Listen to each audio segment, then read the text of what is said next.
Quand Antoine a installé des caméras cachées dans la chambre de sa grand-mère de 72 ans, Mamie Zélie, il voulait des preuves qu'elle maltraitait sa petite fille, des preuves qu'il était temps de la placer en maison de retraite. Ce que les caméras ont enregistré à 3 heures du matin l'a détruit. Et maintenant, je vais vous raconter exactement ce qu'il a vu. Mais avant, je dois vous faire comprendre quelque chose. Ce n'est pas une histoire sur la technologie. Ce n'est pas une histoire sur des caméras. C'est une histoire sur ce qui arrive quand on voit enfin ce qui a toujours été là. Et si jamais vous avez senti que quelqu'un vous aimait en silence, sans rien attendre en retour, cette histoire va vous briser le cœur. Et si jamais vous avez ignoré quelqu'un qui vous aimait, cette histoire va vous faire pleurer. Restez, parce que ce que je vais vous raconter pourrait parler de votre propre famille, pourrait parler de quelqu'un que vous connaissez, quelqu'un que vous voyez tous les jours, mais que vous ne regardez jamais vraiment, quelqu'un qui fait tout pour vous, sans rien attendre en échange. Et quand vous aurez fini d'écouter cette histoire, vous aurez envie d'appeler cette personne, vous aurez envie de la serrer dans vos bras, vous aurez envie de lui dire ce que vous ne lui avez jamais dit, avant qu'il ne soit trop tard. Si en ce moment vous sentez que la vie a été injuste avec vous, si vous sentez que personne ne voit vos efforts, si vous sentez que vous êtes seul au monde, cette histoire est pour vous. Et si vous allez jusqu'au bout, vous allez comprendre pourquoi certaines personnes naissent pour être des anges silencieux. Antoine Almeida avait 42 ans quand tout a basculé. C'était un chef d'entreprise prospère, propriétaire de 3 entreprises de BTP, un patrimoine de plus de 20 millions d'euros. Mais il y avait quelque chose que tout son argent ne pouvait pas acheter, la paix, parce que dans son hôtel particulier de 4 étages vivaient 4 personnes. Lui, sa femme Patricia, sa grand-mère Mamie Zélie, de 72 ans, et Léa, sa fille de 5 ans. Léa était autiste. Autisme sévère, non-verbal, diagnostiqué à l'âge de 2 ans, en 5 ans. Léa n'avait jamais prononcé un mot, pas un seul, ni maman, ni papa, ni oh, rien. Seulement des cris qui duraient des heures, des cris qui faisaient démissionner les nounous au bout d'une semaine, des cris qui faisaient pleurer Patricia, enfermée dans la salle de bain à 3 heures du matin. Antoine avait engagé les meilleurs spécialistes, des thérapeutes de Paris qui facturaient 1 000 € de l'heure, des neurologues de Lyon qui avaient écrit des livres sur l'autisme infantile, des psychologues des États-Unis qui promettaient des méthodes révolutionnaires, une équipe d'ergothérapie qui venait 3 fois par semaine, une orthophoniste spécialisée en communication non verbale, un nutritionniste qui avait conçu un régime spécial sans gluten, sans produits laitiers, sans sucre, un expert en intégration sensorielle qui avait rempli la chambre de Léa d'équipements spéciaux, des balançoires thérapeutiques, des couvertures lestées, des lumières colorées, de la musique spécifique. Il a dépensé plus de 2 millions en traitement. 2 millions. De l'argent qui pourrait acheter une maison, de l'argent qui pourrait assurer l'avenir de 3 familles. Et rien ne fonctionnait. Léa continuait à crier, continuait à se cogner la tête contre le mur, continuait à regarder dans le vide pendant des heures. Et Antoine ne savait plus quoi faire. Il y avait des nuits où il s'enfermait dans son bureau et pleurait. Pas de tristesse, d'impuissance, de rage, de frustration, de fatigue.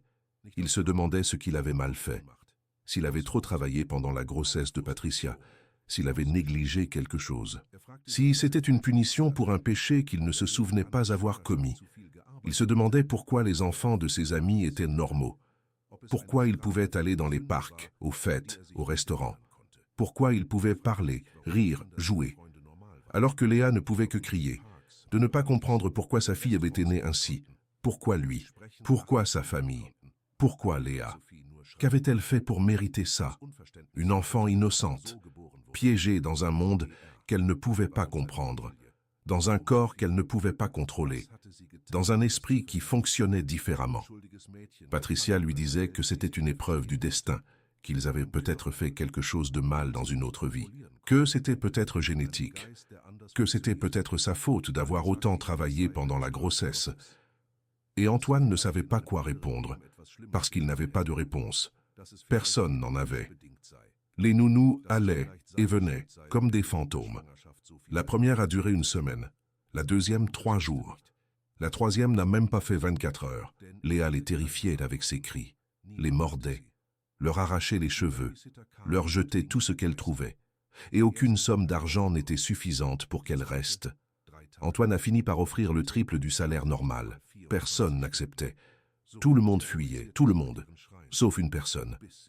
Mamie Zélie était arrivée à l'hôtel particulier il y a 3 ans. Pas parce qu'elle le voulait, parce qu'elle n'avait nulle part où aller. Laissez-moi vous raconter qui était Mamie Zélie avant d'arriver dans cet hôtel particulier.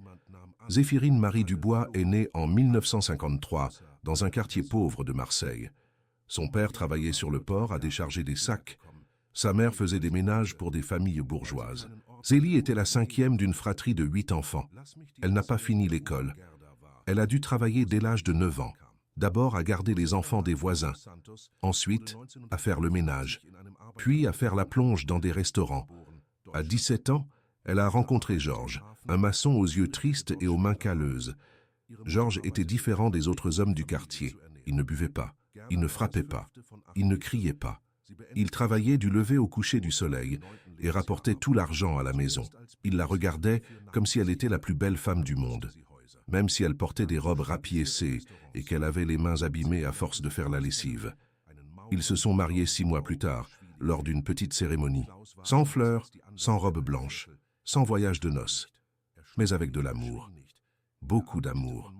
Ils ont eu 4 enfants en 7 ans, Marie, Georges Junior, Carla et Antoine. Le père de l'entrepreneur qui l'ignore maintenant.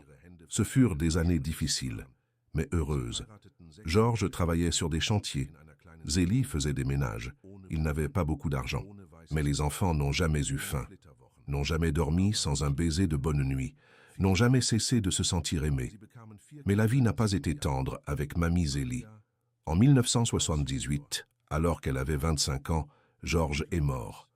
Un mur mal construit s'est effondré sur lui sur un chantier. Un mur que le patron savait en mauvais état. Un mur qui aurait dû être réparé des semaines plus tôt. Mais le patron voulait économiser de l'argent. Et cette économie a coûté la vie à Georges. Il avait 28 ans, 4 jeunes enfants, une femme qui l'aimait et des rêves qu'il n'a jamais pu réaliser.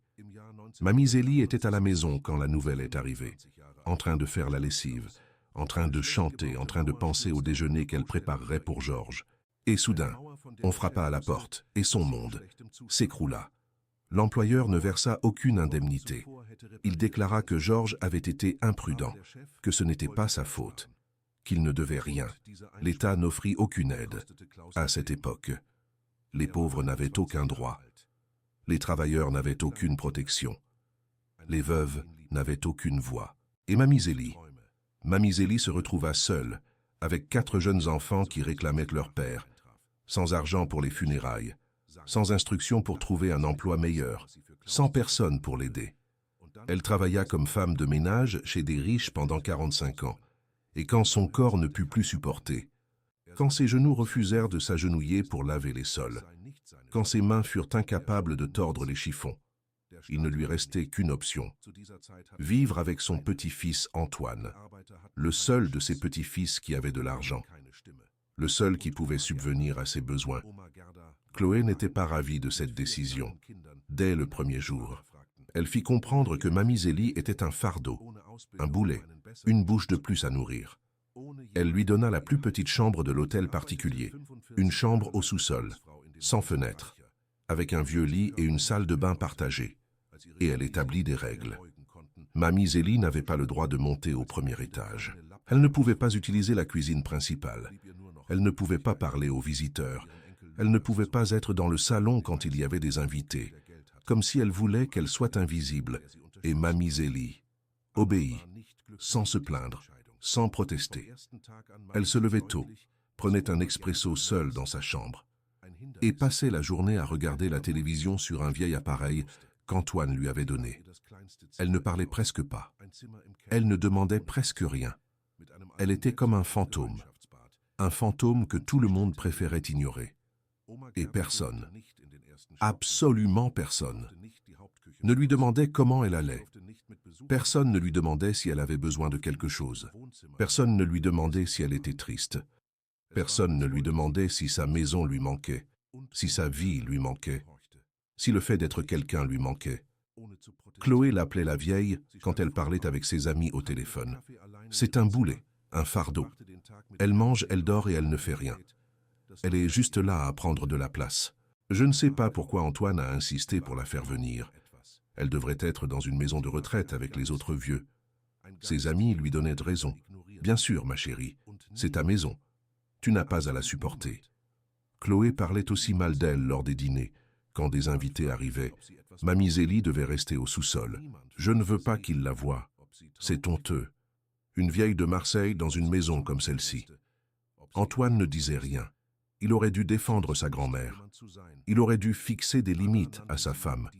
Mais il était tellement occupé à travailler qu'il ne réalisait même pas ce qui se passait. Et le silence. Le silence et complicité. Quand on ne défend pas quelqu'un, on est du côté de celui qui attaque, même si on ne veut pas l'admettre. Mamie Zélie écoutait tout depuis sa chambre du sous-sol. Les murs étaient fins, et elle avait une bonne ouïe. Mais elle ne disait jamais rien. Elle ne se plaignait jamais. Elle ne pleurait jamais devant personne. Elle attendait. Elle attendait le moment de pouvoir faire quelque chose d'utile. Quelque chose qui prouverait qu'elle servait encore à quelque chose.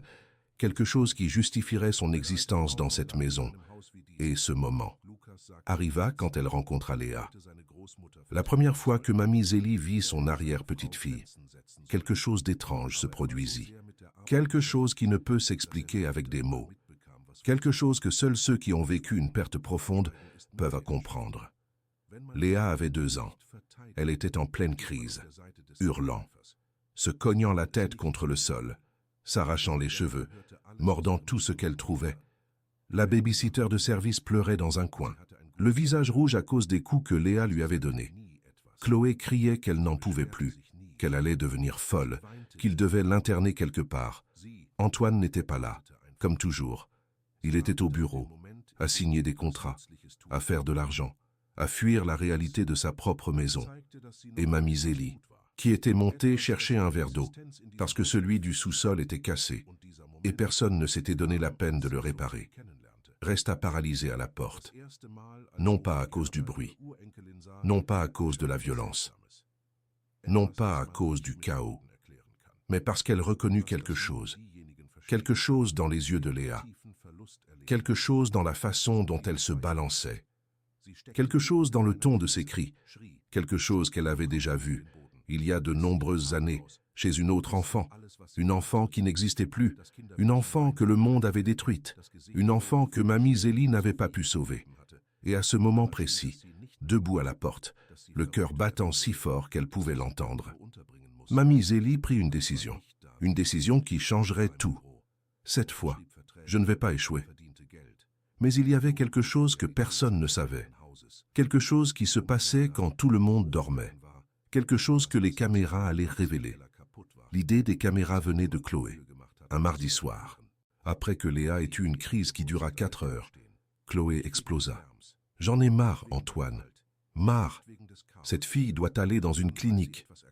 Et ta grand-mère ne fait qu'empirer les choses. Je l'ai vue aujourd'hui entrer dans la chambre de Léa, sans permission. Je l'ai vue. » Antoine essaya de la calmer. « Chloé, ma grand-mère a 72 ans. Elle ne fait de mal à personne. Tu n'en sais rien. Tu n'es jamais là. Tu ne vois pas ce que je vois. C'est pour ça que je veux des caméras. Je veux savoir exactement ce qu'elle fait quand on ne regarde pas. » Antoine hésita, mais Chloé insista. Et 2 jours plus tard, un technicien installa 6 caméras dans l'hôtel particulier. Une dans le salon, une dans la cuisine, une dans le couloir du premier étage, une dans la chambre de Léa, une dans la chambre de Mamie Zélie et une dans le jardin derrière.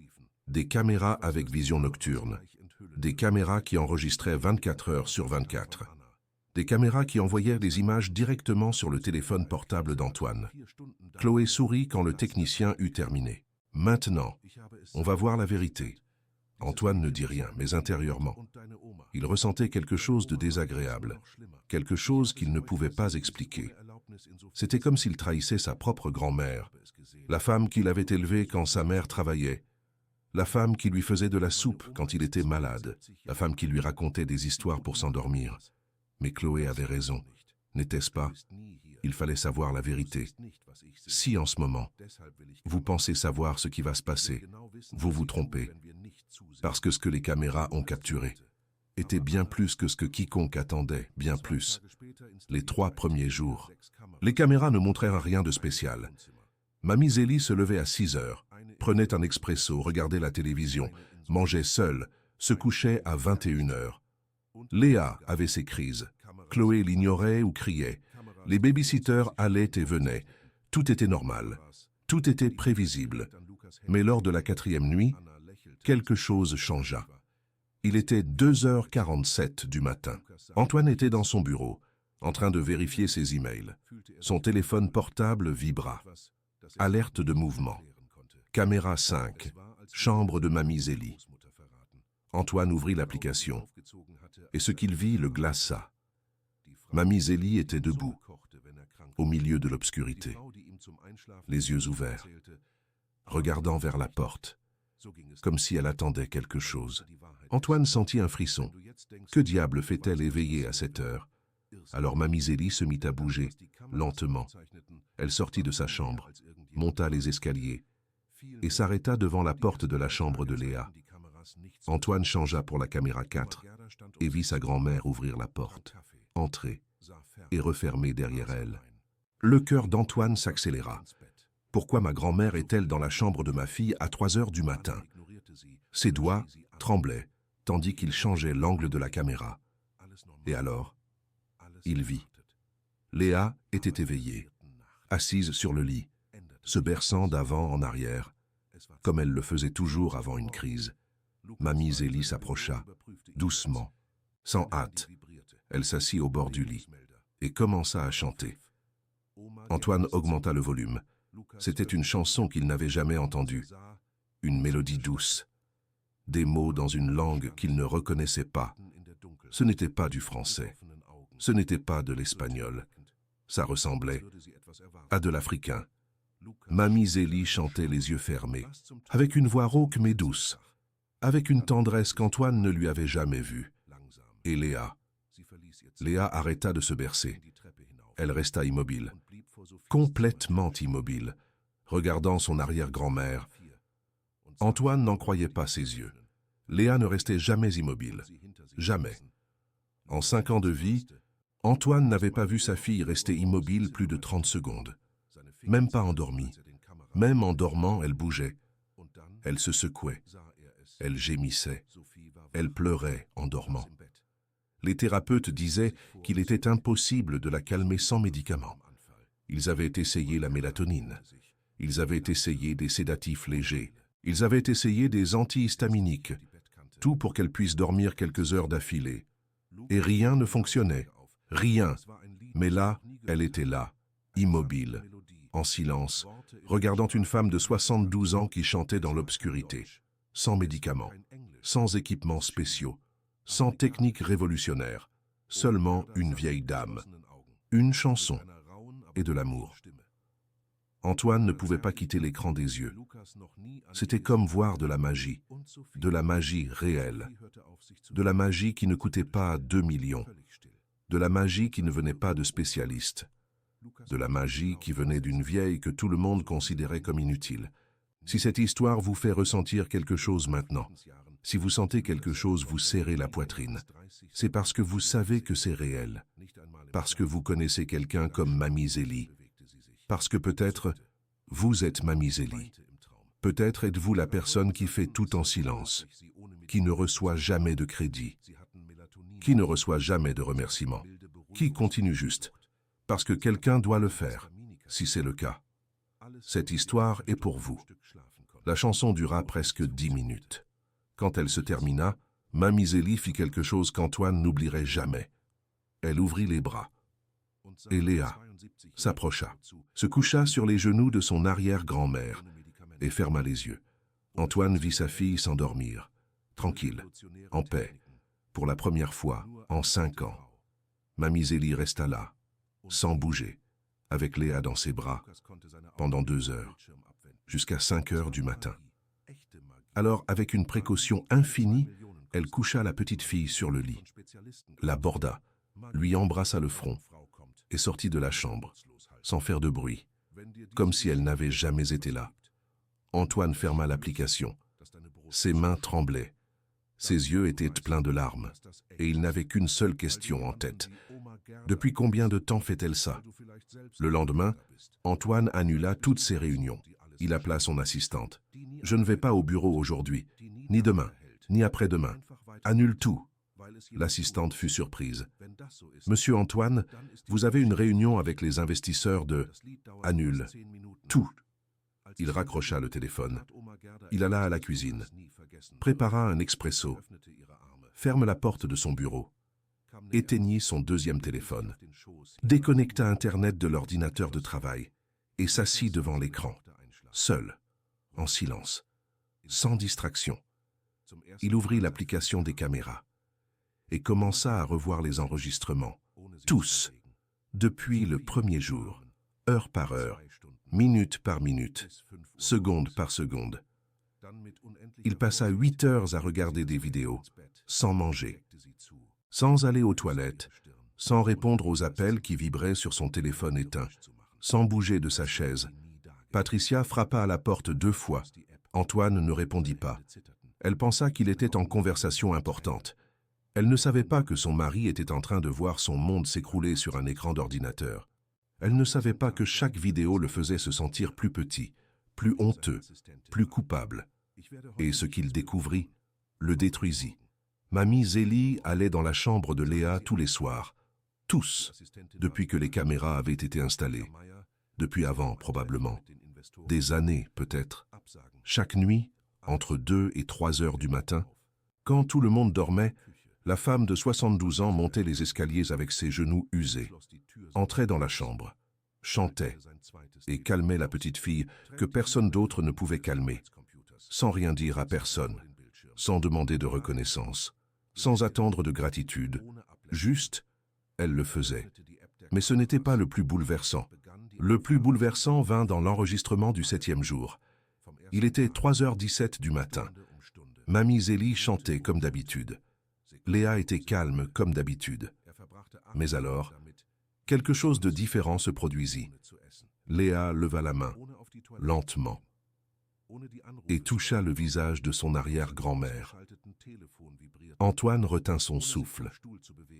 Léa ne touchait personne, jamais. Les thérapeutes avaient essayé pendant des années de la faire entrer en contact physique, mais elle rejetait tout contact. Elle s'éloignait, elle criait, elle se frappait, et maintenant, elle était là, touchant le visage d'une femme de 72 ans, avec ses petits doigts, doucement, comme si elle découvrait quelque chose pour la première fois. Mamie Zélie ne bougea pas. Elle resta parfaitement immobile, laissant la petite fille la toucher, laissant la petite fille explorer. Et alors, Léa fit quelque chose d'impossible. Elle regarda Mamie Zélie dans les yeux, directement, sans détourner le regard, pour la première fois de sa vie. Les yeux d'une petite fille de 5 ans rencontrant les yeux d'une femme de 72 ans. 2 mondes se connectant, 2 âmes se reconnaissant, dans l'obscurité d'une chambre à 3 heures du matin, pendant que le reste du monde dormait, pendant que Patricia rêvait de maison de retraite, pendant que les millions d'Antoine ne pouvaient pas acheter ce qui était en train de se passer, Léa regarda son arrière-grand-mère, et pendant un instant, pendant un bref et sacré instant, ce n'était pas une enfant autiste qui regardait une vieille dame, c'était une âme qui contemplait une autre âme, sans barrière, sans diagnostic, sans étiquette. Seulement 2 êtres humains, connectés par quelque chose que la science ne peut expliquer. Antoine dut mettre la vidéo en pause. Il ne pouvait plus respirer. Sa fille établissait un contact visuel, quelque chose que les meilleurs neurologues du continent avaient dit qu'elle ne réaliserait peut-être jamais. Et elle le faisait avec son arrière-grand-mère, à 3 heures du matin, dans une pièce sombre, tandis qu'une chanson africaine flottait dans l'air. Antoine pleura. Il pleura comme il n'avait pas pleuré depuis des années. Il pleura de honte, de gratitude, de rage contre lui-même. parce qu'il réalisa quelque chose de terrible. Pendant qu'il payait des millions à des spécialistes, pendant qu'il cherchait des solutions à l'étranger, pendant qu'il ignorait sa grand-mère et la traitait comme une gêne, elle faisait ce que personne d'autre ne pouvait faire, en silence, sans rien demander, tous les soirs, pendant 3 ans. Plus de 1000 nuits, plus de 1000 fois à monter ses escaliers avec ses genoux détruits, plus de 1000 fois à chanter jusqu'à ce que Léa s'endorme, plus de 1000 fois à descendre au sous-sol avant l'aube pour que personne ne sache, plus de 1000 nuits à genoux à monter des escaliers, plus de 1000 levées de soleil à retourner dans sa chambre froide au sous-sol, plus de 1000 fois à garder le secret. Parce que Mamie Zélie n'a jamais cherché la reconnaissance. Elle n'a jamais dit à personne ce qu'elle faisait. Elle ne s'est jamais plainte des escaliers.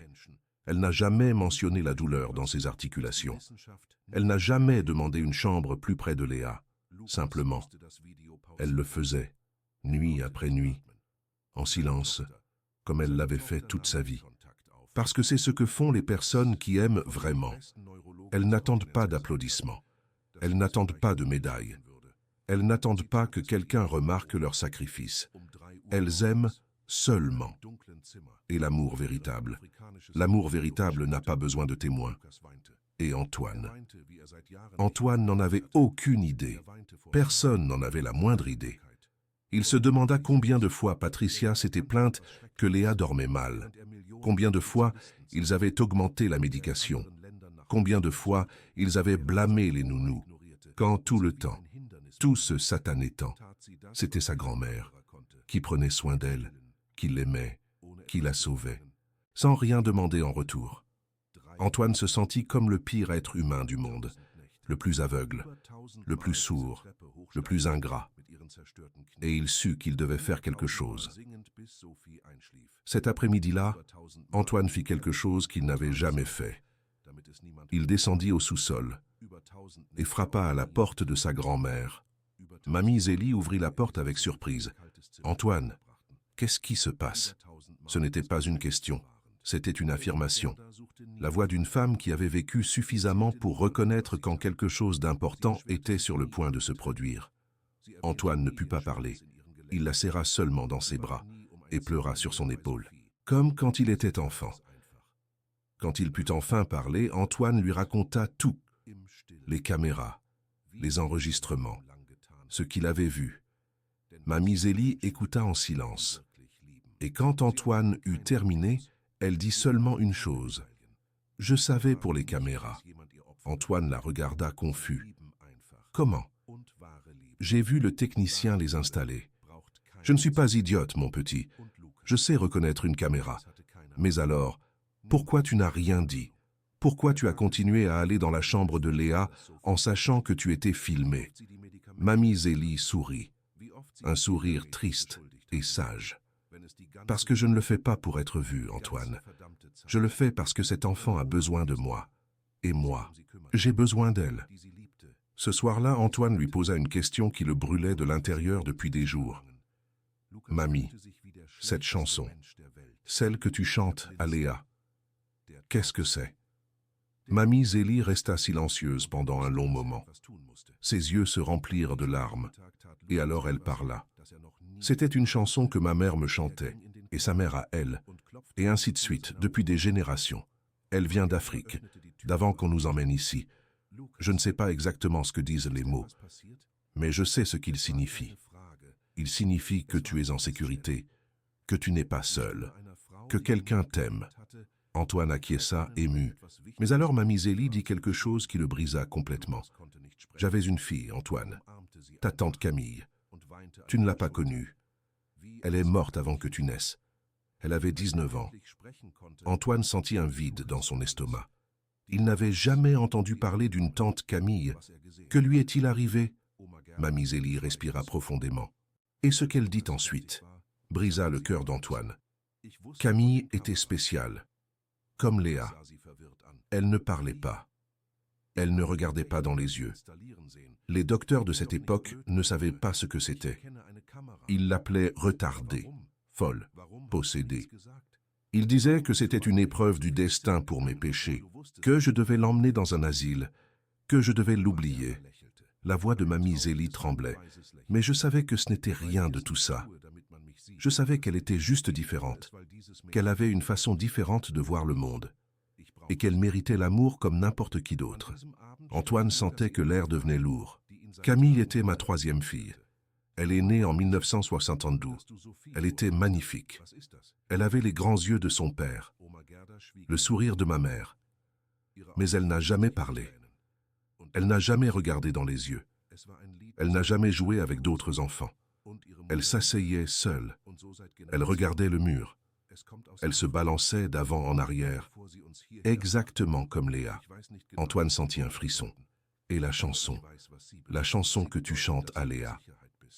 Mamie Zélie sourit à travers ses larmes. C'était la seule façon de la calmer. La seule. J'ai tout essayé. Médicaments, prières, remèdes de grand-mère. Rien ne fonctionnait. Jusqu'à ce qu'un soir, désespéré, je commence à lui chanter. La chanson que ma mère me chantait. Et Camille. Camille est restée immobile. Pour la première fois de sa vie, elle m'a regardé. Et elle s'est endormie dans mes bras. La voix de la vieille dame se brisa. Depuis, tous les soirs, pendant 17 ans, je lui ai chanté cette chanson. Tous les soirs. Sans faillir une seule fois. Antoine sentit les larmes couler sur son visage. Que lui est-il arrivé? Comment est-elle morte? Mamie Zélie ferma les yeux. Un jour, je l'ai emmenée au marché. Juste un instant. Juste pour acheter du pain. Elle avait 19 ans. Elle était déjà grande. J'ai cru qu'elle pouvait rester seule une minute pendant que je payais.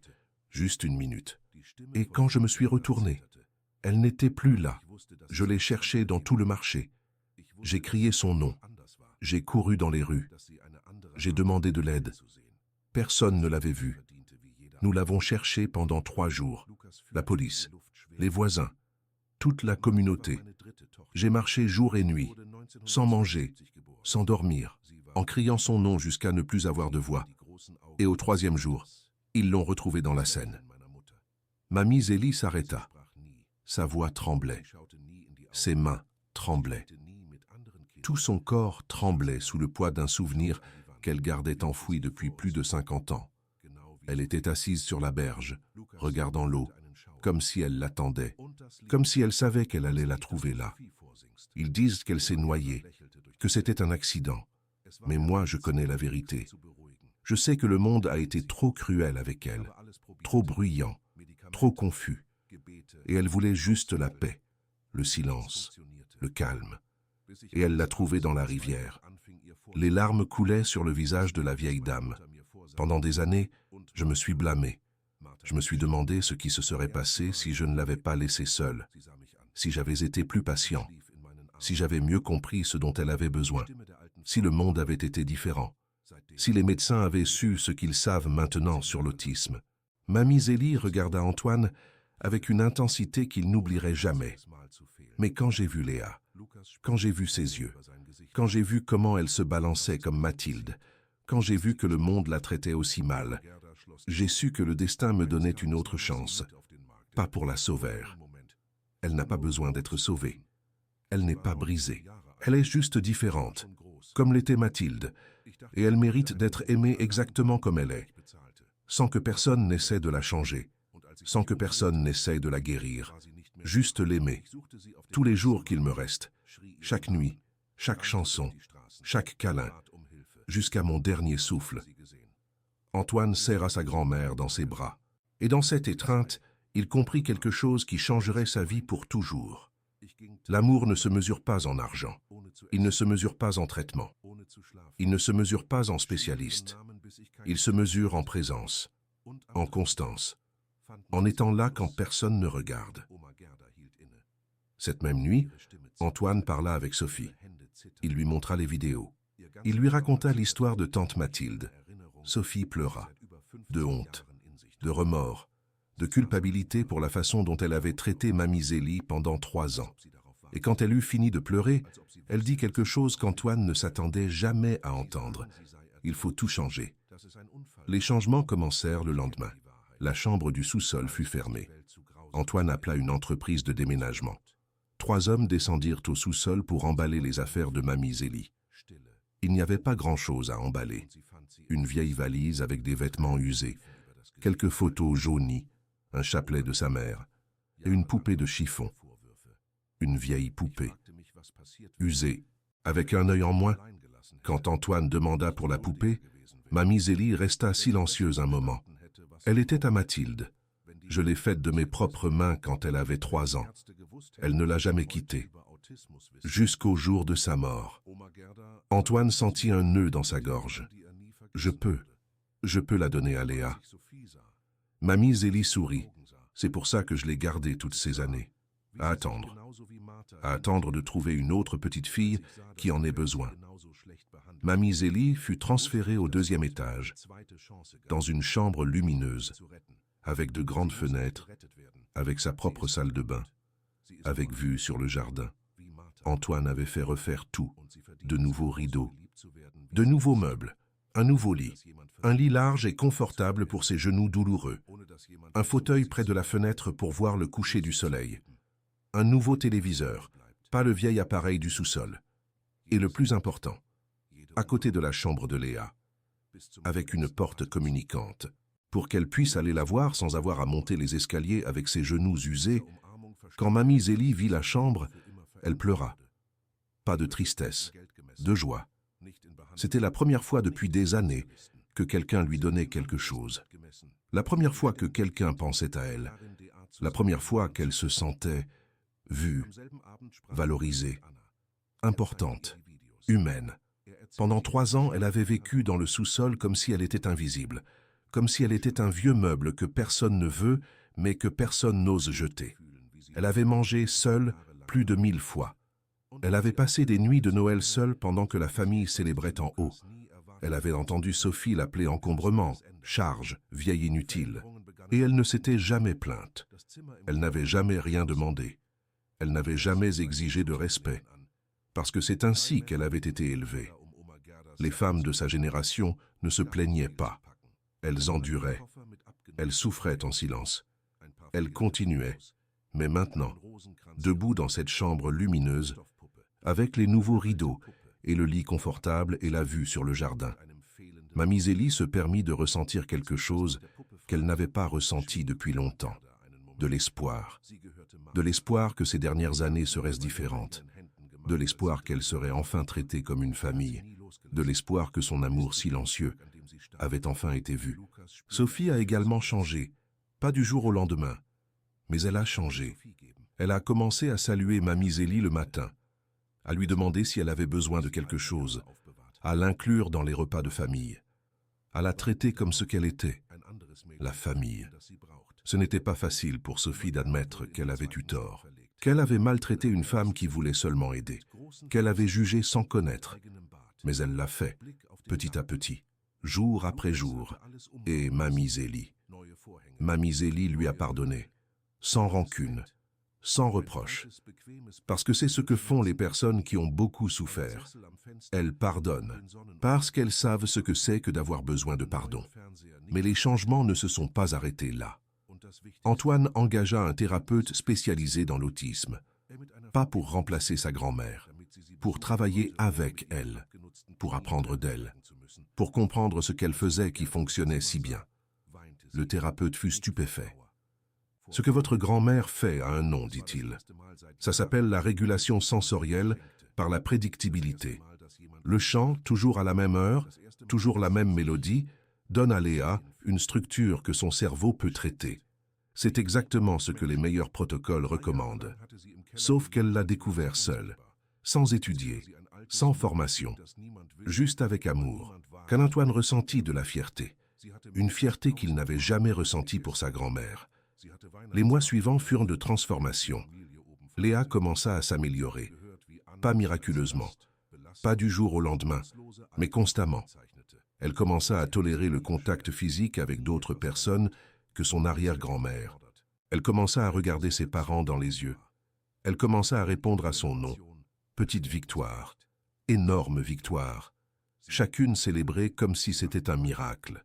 Parce que ça l'était. Le thérapeute documenta tout. Il enregistra des vidéos. Il prit des notes. Il mesura les progrès. Et après 6 mois, il présenta ses conclusions à Antoine. Votre fille s'est améliorée plus au cours de ces 6 mois que pendant les 5 années précédentes combinées. Antoine ne pouvait pas le croire. Comment est-ce possible? Le thérapeute sourit. Il y a beaucoup de théories, mais j'en ai une simple.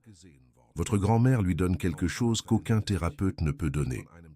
Une présence inconditionnelle. Elle n'est pas là pour la guérir. Elle n'est pas là pour la changer. Elle est là parce qu'elle l'aime. Et les enfants autistes, ils sentent la différence. Ils savent qu'ils les acceptent comme ils sont. Et ils répondent à ça. Antoine pensa à tous les millions qu'il avait dépensés, à tous les spécialistes qu'il avait engagés, à tous les traitements expérimentaux, à tous les vols dans d'autres pays à la recherche de réponses, pendant toutes les nuits où Patricia a pleuré de frustration, pendant toutes les fois où elle a pensé à abandonner.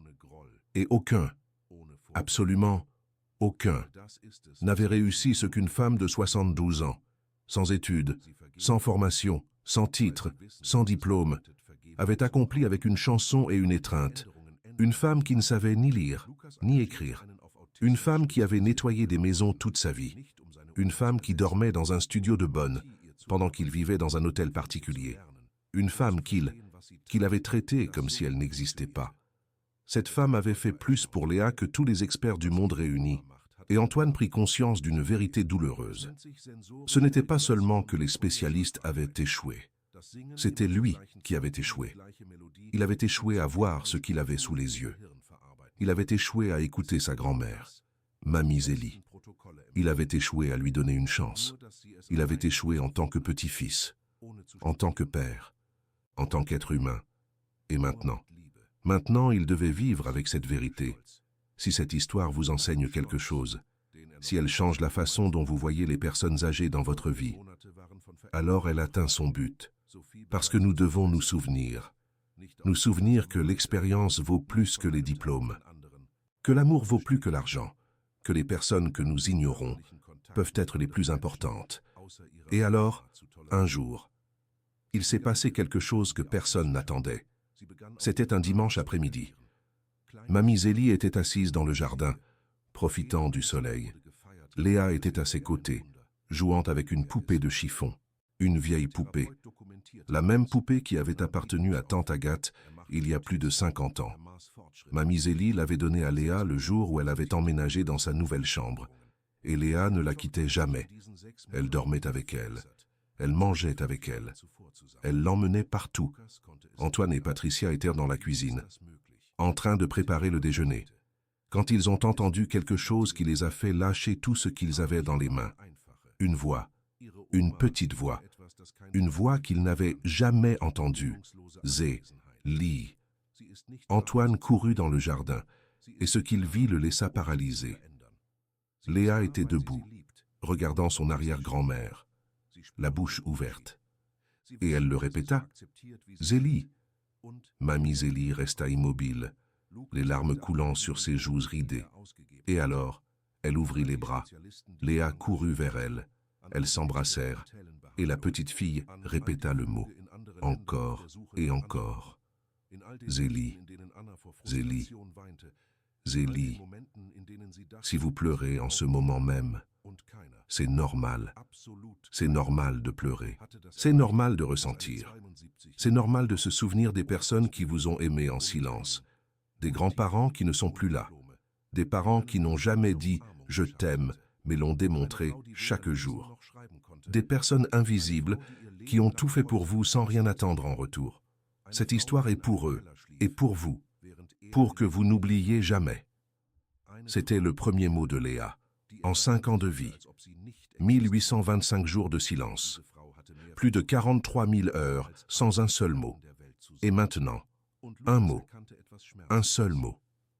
Mais le mot le plus important du monde. Pensez-y un instant. Le premier mot d'un enfant. Les parents rêvent de ce moment. Ils l'attendent. Ils l'espèrent. Ils imaginent que ce sera maman ou papa. Un mot qui valide tout le sacrifice, tout l'amour, tout l'effort. Mais le premier mot de Léa n'était pas maman. Ce n'était pas papa. Ce n'était ni eau, ni nourriture, ni jouet. Ce n'était aucun des mots que les thérapeutes avaient tenté de lui enseigner pendant 3 ans. C'était Zélie, le nom de la femme qu'il a aimée en silence pendant des années. La femme que tout le monde ignorait. La femme que tout le monde voulait envoyer en maison de retraite. La femme qui chantait chaque nuit pendant que le monde dormait, sans rien demander en échange. Les voisins entendirent les cris de joie. Ils pensèrent que quelque chose de grave s'était passé, que quelqu'un était blessé, qu'il y avait une urgence. Mais c'était tout le contraire. C'était le son d'un miracle. Un miracle qui avait mis 5 ans à arriver. 1825 jours, 43 800 heures d'attente, 2 628 000 minutes de silence. Et finalement, un mot. Un miracle fait de patience, de constance, de nuits blanches, d'escaliers montés avec des genoux usés, de chansons chantées dans l'obscurité, d'amour pur et inconditionnel. Le type d'amour qui ne s'enseigne pas dans les universités. Le type d'amour qui ne s'achète pas avec de l'argent. Le type d'amour que seules les personnes qui ont beaucoup souffert connaissent et qui choisissent de continuer à aimer malgré tout. Antoine s'agenouilla près d'elle, Patricia aussi, et tous les 4 s'embrassèrent. Une famille, finalement. Une vraie famille, pour la première fois. Les jours qui suivirent furent différents. Tout était différent. L'air de la maison était différent. Il n'y avait plus de tension. Il n'y avait plus de silence gênant. Il n'y avait plus de regards méprisants. Il y avait des rires. Il y avait des conversations. Il y avait de l'amour. Antoine commença à passer plus de temps avec sa grand-mère. Il lui posait des questions sur sa vie, sur son enfance, sur son mari, sur ses autres enfants, sur Agathe, spécialement sur Agathe. Et Mamie Zélie racontait des histoires qu'elle n'avait jamais racontées à personne.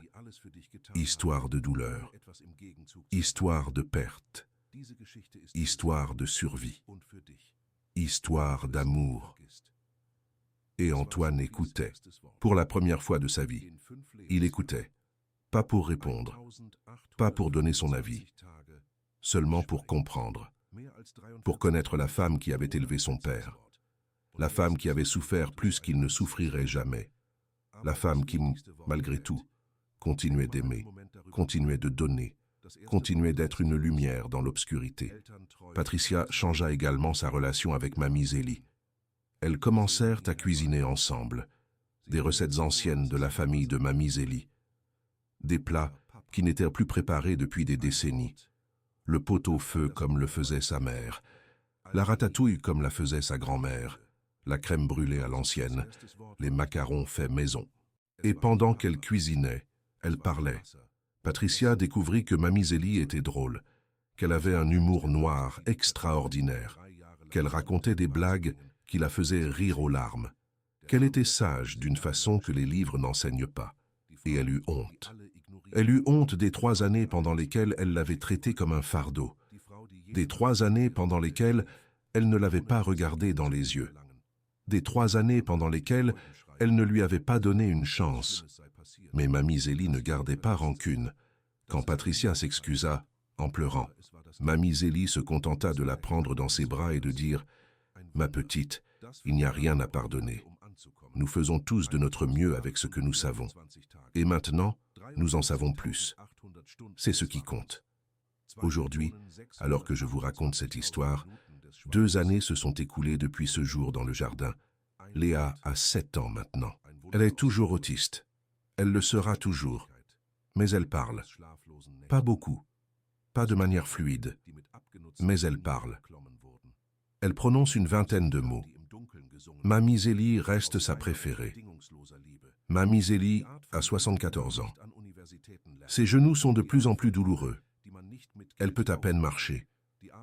Mais ce n'est pas grave, parce qu'elle n'a plus besoin de monter les escaliers. Sa chambre est juste à côté de celle de Léa. Et toutes les nuits, à 3 heures du matin, la porte communicante s'ouvre et une petite fille de 7 ans se dirige vers le lit de son arrière-grand-mère. Elle se couche à ses côtés et écoute la chanson. La même chanson. La chanson africaine qui se transmet de génération en génération. La chanson qui dit que tu es en sécurité, que tu n'es pas seul, que quelqu'un t'aime. Antoine a cessé de travailler 14 heures par jour. Maintenant, il est à la maison avant 18 heures. tous les soirs. Pas pour superviser, pas pour contrôler, pour être présent, pour faire partie de quelque chose qu'il a failli perdre en étant trop occupé à gagner de l'argent. Il a vendu l'une de ses 3 entreprises de BTP, celle qui rapportait le plus d'argent, celle qui prenait le plus de temps. Ses associés ont pensé qu'il était fou, mais Antoine leur a expliqué. À quoi bon avoir 3 entreprises si je n'ai pas le temps de voir ma fille prononcer ses premiers mots? À quoi bon avoir 20 millions si je ne connais pas ma propre grand-mère? À quoi bon le succès si j'échoue en tant que personne? À quoi bon construire un empire si je détruis ma famille? Ses associés l'ont regardé comme s'il était dérangé. L'un d'eux a même ri. Tu vas le regretter. Le marché est au plus haut. C'est de la folie de vendre maintenant. Antoine a souri. La folie, c'est de passer 10 ans de sa vie dans un bureau et de ne pas connaître les personnes qui vivent dans sa propre maison. La folie, c'est de dépenser des millions en spécialistes et de ne pas voir que la guérison dormait au sous-sol. La folie, c'est de croire que l'argent peut remplacer l'amour. Ses associés n'ont pas compris. Ils ne comprendraient jamais. Parce que certains hommes mesurent le succès en chiffres, en comptes bancaires, en propriétés, en voitures de luxe. Mais Antoine avait appris une autre façon de mesurer le succès, en câlins, en mots, en temps, en présence. Il ne cherchait plus à être compris. Il ne cherchait plus l'approbation. Il ne cherchait plus rien. Il avait trouvé ce qui compte vraiment. Maintenant, chaque après-midi, Antoine rentre à la maison et fait quelque chose qu'il ne faisait jamais avant. Il s'assoit dans le jardin avec sa grand-mère. Ils prennent un expresso ensemble.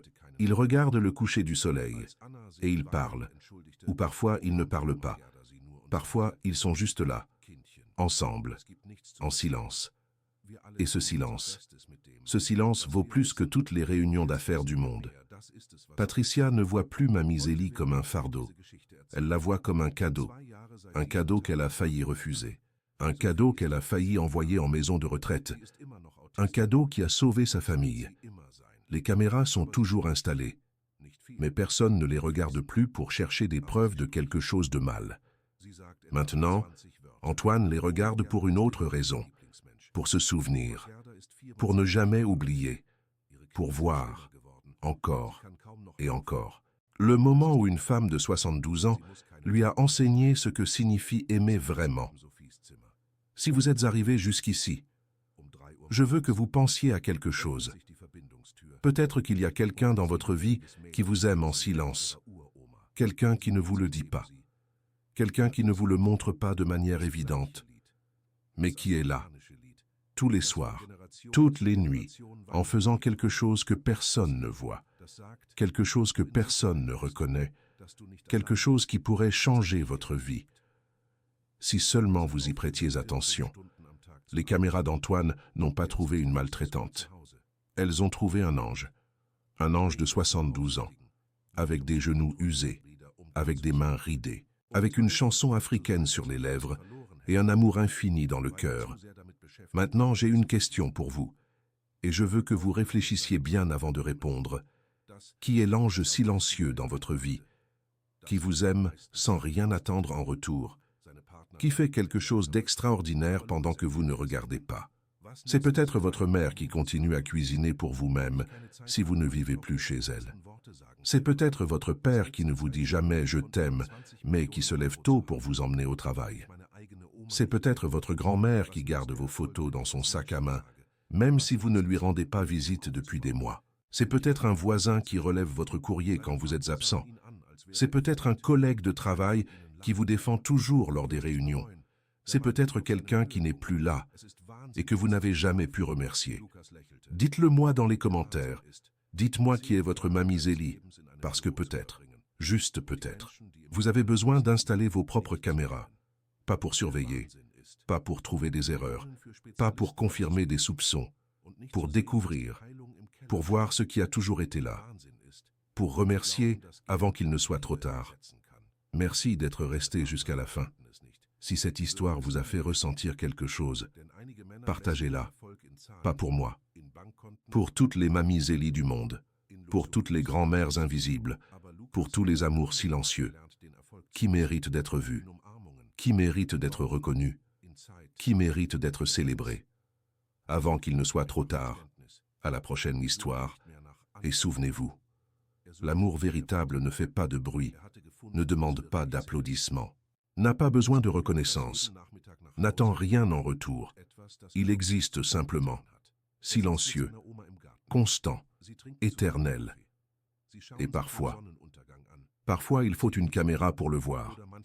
Parfois il faut s'arrêter, prêter attention, regarder vraiment les personnes qui sont à nos côtés, parce que le plus grand amour vient souvent des personnes les plus petites, des plus ignorées, des plus oubliées, de celles que tout le monde pense inutiles, mais qui, en réalité, sont tout. Les caméras d'Antoine n'ont pas trouvé une maltraitante. Elles ont trouvé quelque chose de beaucoup plus précieux. Elles ont trouvé la preuve que l'amour existe et que parfois, il est plus proche de ce que nous croyons. Nous avons juste besoin d'avoir le courage de regarder. Mamie Zélie continue de chanter, tous les soirs, à 3 heures du matin, la même chanson, la même mélodie, le même amour, parce que c'est ce que font les anges. Ils aiment, sans condition, sans limite, sans rien attendre en retour, jusqu'à ce que leurs ailes ne puissent plus. Et alors, ils se reposent, sachant qu'ils ont fait ce qu'ils étaient venus faire, aimer. Merci d'être ici. Merci d'avoir écouté jusqu'à la fin. Et merci de vous souvenir de toutes les mamies Zélie du monde, celles qui ne sont plus là, et celles qui attendent encore d'être vues. Prenez soin des vôtres avant qu'il ne soit trop tard.